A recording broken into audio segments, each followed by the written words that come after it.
Or like the Great Falls is the bedrock of my life, eroding beneath me. Eroding. In this industry, you get a bunch of different types. You get the action guy, the romantic comedy guy, even the occasional girl. But sometimes there's a man who puts all of that to shame. Sometimes there's a man like Jim Carrey.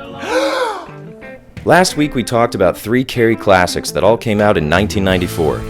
Ace Ventura, The Mask, and Dumb and Dumber. Today we'll go over 4 more movies that I think could be in the running for his funniest flick, and a few honorable mentions along the way. And yes, this is a comedy list, so as good as they are, we won't be talking about movies like The Truman Show or Eternal Sunshine of the Spotless Mind. Next time, baby. There wasn't a next time. Ladies and gentlemen, this is not a ranking. This is an exploration, an invitation for all of you unbelievably attractive people to voice your opinions, right, wrong, or somewhere in between, on what exactly is the funniest film of all time.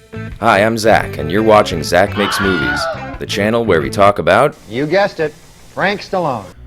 Our first choice today is another Tom Shadyac classic. It's a simple film with a simple premise, what we call a high-concept property in the biz. Let me in! Let me in! In 1997's Liar Liar.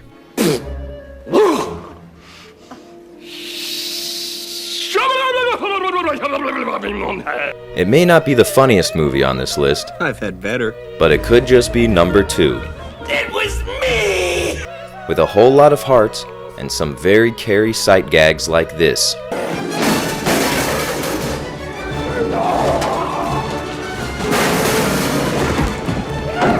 Jim Carrey plays Fletcher, a great lawyer and terrible father whose son makes a birthday wish that makes him incapable of lying. I can't lie! And thus begins the madness. I always like this little moment with the stenographer. Rise for the Honorable Judge Marshall Stevens. Honorable. Fletcher is cursed to say exactly what he thinks, which it turns out is a bunch of wild shit. What's up, Fletcher? Your cholesterol, fatty! Could you spare some? Yes, I could. Mama. Fletcher realizes he can't lie and decides to test the theory in an experiment which turns into an all-time classic. The pen is blue. The pen is blue! The simple yet brilliant concept allows for one great scene after the next, and there's a balance there. In one scene, the truth completely screws him over. So I sped. I followed too closely. I ran a stop sign. I almost hit a Chevy. I sped some more. I failed to yield at a crosswalk. I changed lanes in the intersection. I changed lanes without signaling while running a red light and speeding! In the next, it sets him free. You've got your head so far up Mr. Allen's ass, I can't tell where you end and he begins! And the laughs just keep on coming. The movie's high point as far as I'm concerned is the bathroom scene where Jim Carrey beats the living shit out of himself to try and get out of court, and when caught in the act and asked what the hell he's doing, Fletcher replies with one of the best lines in cinema history. I'm kicking my ass! Do you mind? Other funny moments include this example of how not to question your witness. You slammed her, you dunked her donut, you gave her dog a sausage, you stuffed her like a Thanksgiving turkey! And who can forget Wesley's take on the claw? Ooh, watch yourself, it's the claw! Ooh, the claw's coming at you. Ultimately, this movie proves to have a lot more heart than most of Jim Carrey's classic comedies. It's not just about a lawyer who can't lie. It's about a father learning to be better for his son and his bargain bin Jennifer Aniston wife. And that's what makes it one of his best movies. Bad baby, bad baby. Did you ever not make lie? Did you? Now, if you took the heart and comedy of Liar Liar and mixed it with the wild green insanity of The Mask, you might end up with a pretty perfect abomination. Yes! Down to size and a half. And this time, I'll keep it all. Some people didn't like Ron Howard's adaptation of Dr. Seuss's How the Grinch Stole Christmas, but to them I say... And I'm not going to get too deep into this one because I'm going to do a full video on this masterpiece come Christmas time.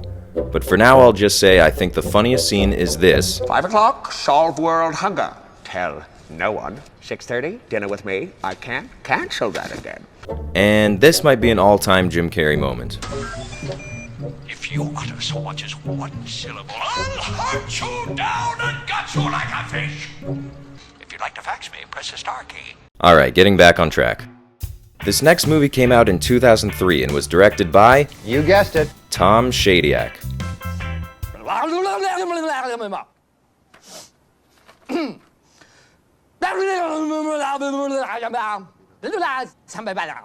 Bruce Almighty is another great concept, and it doesn't work without two magic ingredients: Morgan Freeman and Jim Carrey.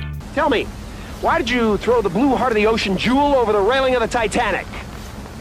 Did you feel bad at all letting Leo DiCaprio drown while you were safe floating on the big door? Here Carrey plays another guy who hates his perfect life, only this time it's the real Jennifer Aniston. Hi, Rachel. How are you? Oh, yeah, I'm good. He gets his promotion stolen by Michael Scott and has a public breakdown. Eroding.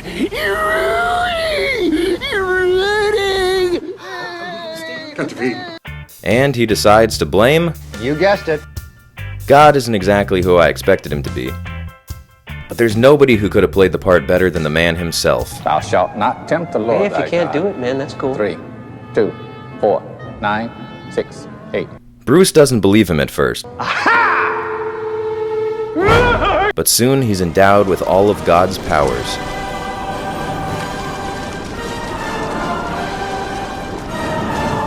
Having fun? And how does he choose to use it?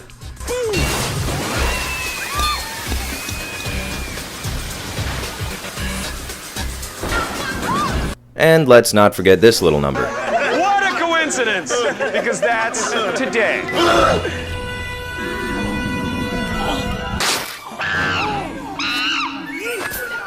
The funniest scene in the movie is an easy pick. It was probably the funniest thing I'd ever seen in my life the first time I saw it.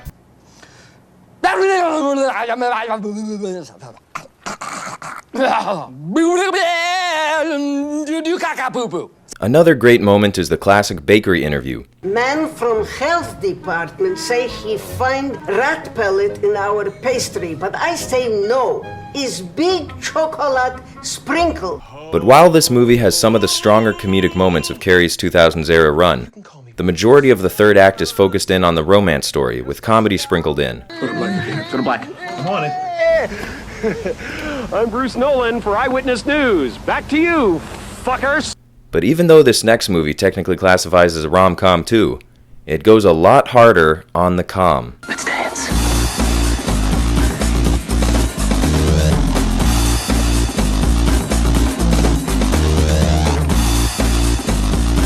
Me, Myself, and Irene. I talked briefly about this movie in a previous video. The Farrelly brothers were inspirations of mine when I was a kid. I remember there was a film technique used in Me, Myself, and Irene where Jim Carrey goes to take a shit on his neighbor's lawn and suddenly it cuts to a close-up of chocolate frozen yogurt. But here's a few things we didn't talk about. Jim Carrey is in his Venom era, playing two different characters in one. Charlie has a split personality, and when his episodes rear up, he turns into something entirely different. Hank.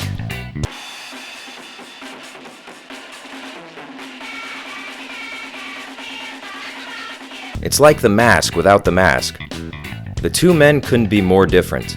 Charlie is a dedicated father. I gotta get out of here. I don't want to have to bust a cap. Kisses?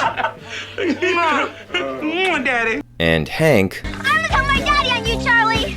Wrong answer. And the name's Hank, fuckface.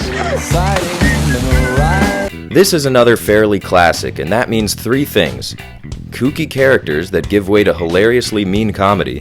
Holy Jesus in heaven. It's a giant Q-tip. Hank. Well, I'm joking with the guy. Bring a little sunshine into his life. Careful, you'll peel. Brilliant physical gags, which in this case really wouldn't be possible without a lunatic like Jim Carrey.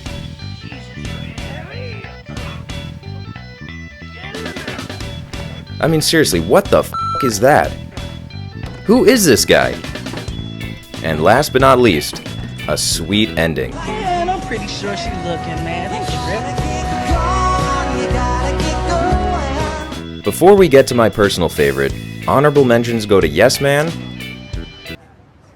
Wish you would step back from that ledge, my friend. And if you ask me as a child, the best superhero movie of all time. I'm Batman. Batman Forever. But when it comes to the funniest post-1994 Jim Carrey comedy, using a metric of sheer laughs per minute, and yes, perhaps throwing in my personal bias, nothing can top Dumb and Dumber 2.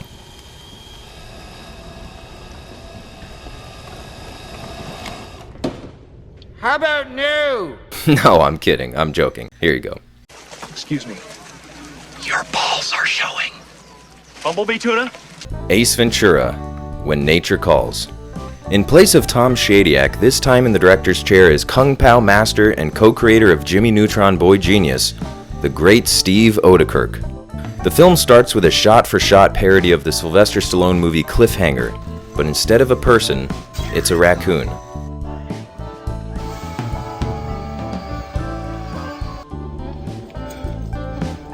Then we go to the monastery where our new friend Fulton meets a changed Ace. Okay, maybe not changed, but different. Worse, actually. He's much more insane now, so that's good.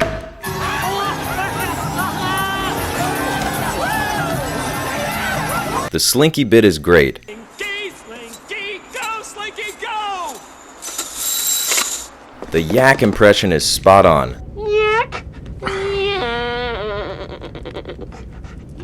And the Twilight Zone reference is good stuff. There's someone on the way. Something. But things really kick in a second gear when we get to Africa. And more specifically,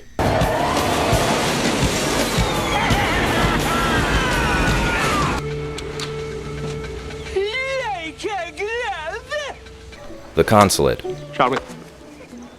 Shall we? It's hard to tell what's scripted and what's improvised in a movie like this, but the parts that are clearly pre-written are pretty great on their own. Odekirk takes the old-school detective cliché we've seen with characters like Arthur Conan Doyle's Sherlock Holmes and Agatha Christie's Poirot, of breaking a suspect down with a series of brilliantly pinpointed clues, leading them to the truth. Only this time, The urine stain on your pants would signify that you're a single shake man. Far too busy for the follow-up jiggle. and then we go inside.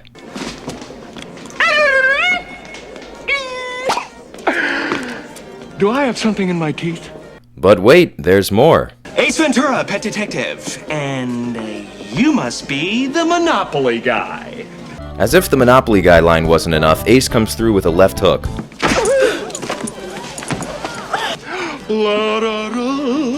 But it can't get funnier than that, right? Right? Do not pass go. Do not collect $200. Then we get some shadow puppets.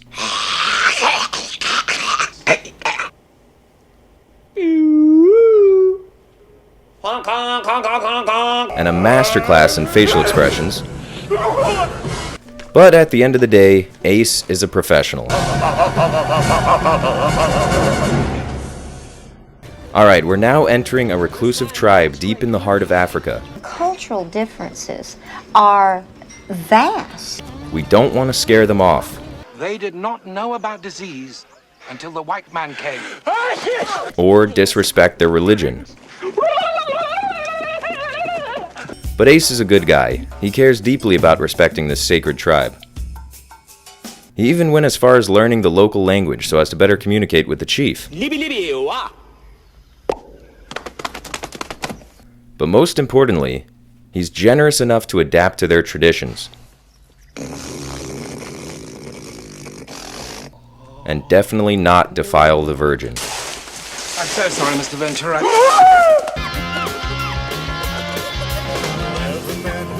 The thing about these movies that makes them work so well is that no matter how ridiculous they get... Oh shit, wait, hold on, we're not there yet. No matter how ridiculous these movies get, they're still taken seriously as detective films. So we do get legitimate clue-seeking montages, which culminate in what is surely the funniest scene in the movie. Come on! Ace is trapped in a malfunctioning rhino, which only grows hotter in the hot African sun. And when the door jams, he's given no other escape. And then the stakes are raised. The mother rhino is giving birth. Once again, something that only Jim Carrey could pull off. His physicality as an actor is second to none, proven time and again in such scenes as this.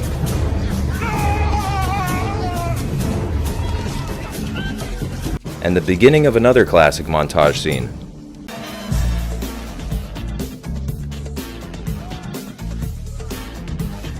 Ace aces the test, beating every level but the last, where he's forced to fight African Vern Troyer in Whiteface. But what does a Quinsuocha mean? White devil. Well, tell them I'm not. I only met you. How do I know? It means Ace is gonna die. And the grand finale wraps the whole thing up in a beautiful bow. The villains are foiled, the war is avoided, and the sacred white bat is finally returned. And that's Ace Ventura for you. The funniest movie I'd ever seen as a boy, ending in a joke I did not get. She's not a virgin. They can tell that. But I understood this. Thanks for watching. Subscribe for more videos like this. And don't forget to watch my last video or you won't understand this one. Oh shoot, I should have said that at the beginning. Oh well, go watch it now. I won't tell anyone. Take care now. Bye-bye then.